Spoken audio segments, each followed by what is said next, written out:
As this year draws to a close, I find myself reflecting on just how hard it has been. I've written openly about my own anxiety and anhedonia, the difficulty experiencing pleasure shaped by a challenging childhood and intensified by profound life changes. In the past 2 years, both of my parents died, good grief indeed, while a wave of new grandchildren arrived. Deeply joyful events that were also destabilizing and demanding. These parallel experiences reminded me once again that I teach what I most need to learn. At the same time, we are living in a culture saturated with anger, grievance, and revenge addiction, a very real phenomenon fueled by hate speech, polarization, and outrage-driven media. Add to that the endless barrage of high-stimulation engagement maximizing anti-social media, and it becomes clear our emotional and nervous systems are under siege.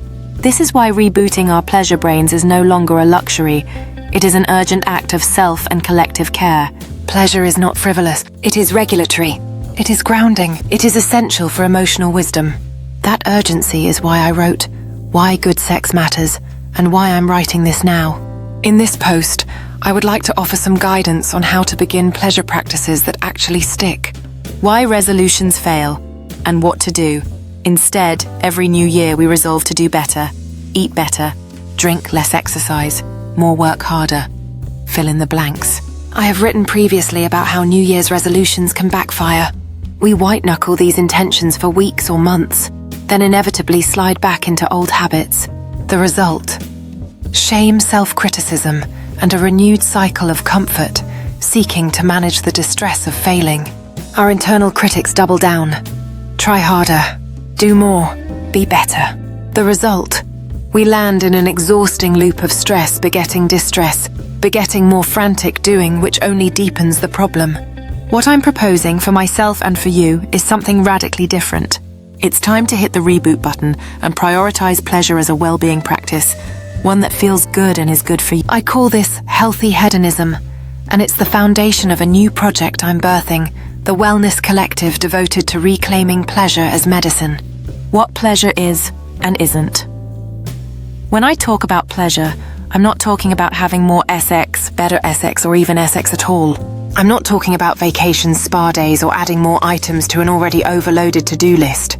I'm not talking about doing, as I write in Why Good Sex Matters, one of the most important lessons I've learned is that happiness works in the opposite direction than we're taught.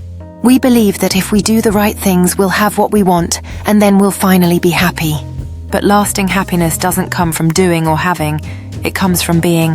When we cultivate presence, self-connection, and meaning from the inside out, satisfaction follows naturally. The relationship, the job, the house, and the achievements may enrich our lives, but they don't create happiness. Who we are does. Pleasure at its core is about being. Being present is a skill that can be cultivated. Being present with the willingness to accept what is happening in reality without fighting it, denying it, or resisting it is called radical acceptance. Radical acceptance is the active ingredient in all mindfulness practices and is well worth exploring.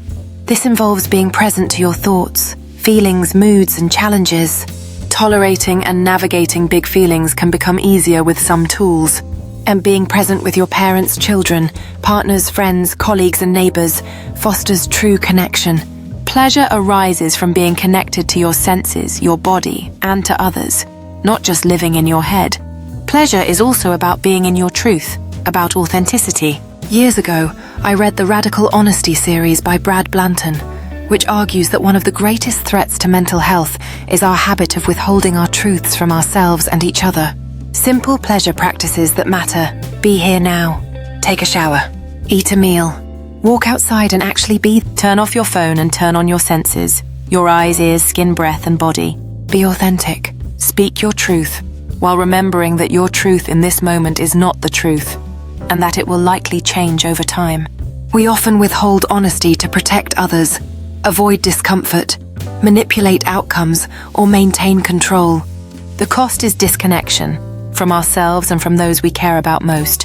When we allow ourselves to ventilate our thoughts, feelings, judgments, and interpretations, we often release resentment, fear, anger, and shame. Be willing to take relational risks. As Blanton notes, What we often fear more than the pain of disconnection is the intensity of pleasure and freedom that comes from being fully expressed, fully seen, and deeply connected. You can be both kind and truthful. And if honesty hurts someone's feelings, be willing to stay present, stay connected, stay engaged. That's where real intimacy and pleasure live. In closing this new year, I invite you to move away from dohavebe and toward behavior.